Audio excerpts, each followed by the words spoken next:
എല്ലാവർക്കും നമസ്കാരം. 10-15 മിനിറ്റ് കൊണ്ട് തയ്യാറാക്കാൻ പറ്റുന്ന ഉണ്ണിയപ്പത്തിൻ്റെ റെസിപ്പിയാണ് ഇന്ന് ഷെയർ ചെയ്യാൻ പോകുന്നത്. അരിയും അരിപ്പൊടിയൊന്നും ഇല്ലാതെ വളരെ സോഫ്റ്റായ ഉണ്ണിയപ്പം തയ്യാറാക്കാം. എങ്ങനെ ഉണ്ടാക്കുന്നത് നോക്കാം. ഇതിനായി അരക്കപ്പ് റവ എടുത്തിട്ടുണ്ട്. വറുത്തതോ വറുക്കാത്തതോ ആകാം. ഞാനിപ്പോൾ എടുത്തിരിക്കുന്നത് വറുത്ത റവയാണ്. ഇതിലേക്കൊരു അരക്കപ്പ് വെള്ളമൊഴിച്ച് കുതിർത്തിയെടുക്കാം.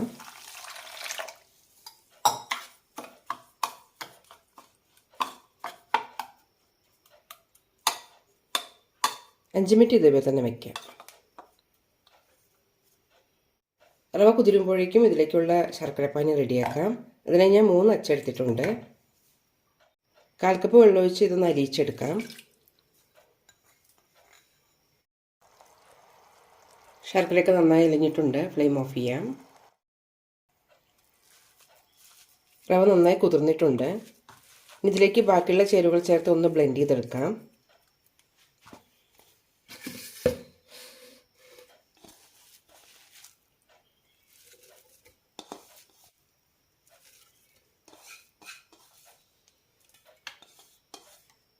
രണ്ട് ഏലക്ക ഇടുന്നുണ്ട്. 1 കപ്പ് ഗോതമ്പ് പൊടി, 1 ടേബിൾ സ്പൂൺ തേങ്ങ, ഒരു ചെറിയ കൈപ്പിടി ചോറും. വെള്ളം ചേർക്കണ്ട. ഇനി ഇതിലേക്ക് ചൂടോടുകൂടി ശർക്കരപ്പാനി കൂടി ചേർക്കാം. ബ്ലെൻഡ് ചെയ്തെടുക്കാം. ഇനി ഇതിലേക്ക് കുറച്ച് ചൂടുപാൽ കൂടി ഒഴിക്കാം.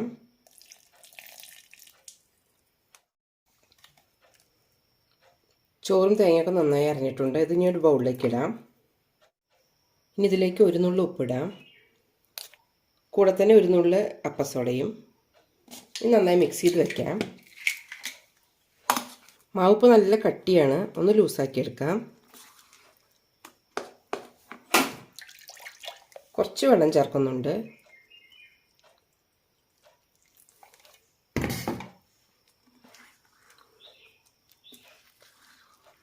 മാവ് വല്ലാതെ ലൂസാവണ്ട. ഉണ്ണിയപ്പ മാവിൻ്റെ ഒരു കൺസിസ്റ്റൻസി തന്നെയാണ് വേണ്ടത്. ഇതിലേക്ക് കുറച്ച് പാലും കൂടി ചേർക്കാം.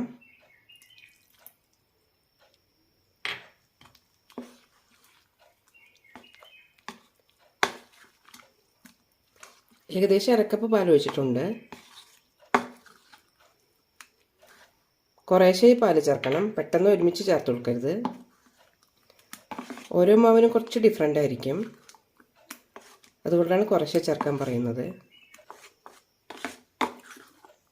ഇനി 5 മിനിറ്റ് ഇതേപോലെ തന്നെ അടച്ചു വയ്ക്കാം.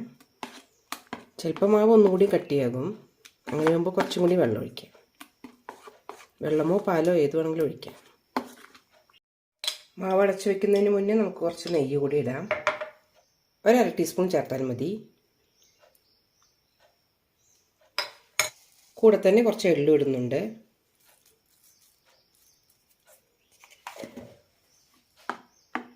നന്നായി മിക്സ് ചെയ്യാം.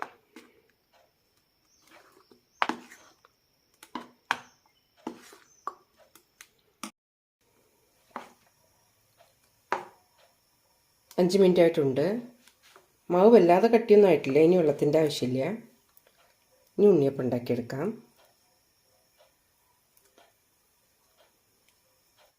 എണ്ണ ചൂടായിട്ടുണ്ട്. ഒഴിക്കാം.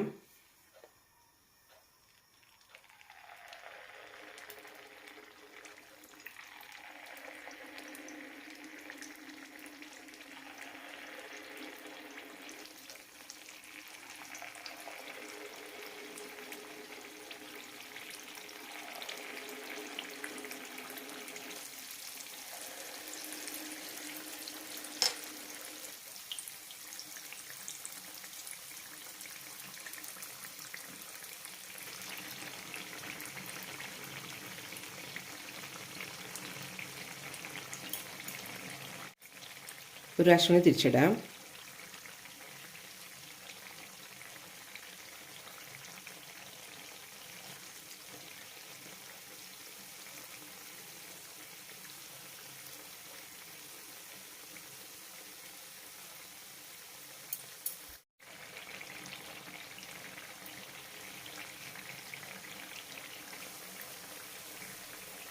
ഒന്നുകൂടി ഗോൾഡൻ ഓയിൽ എടുക്കാം.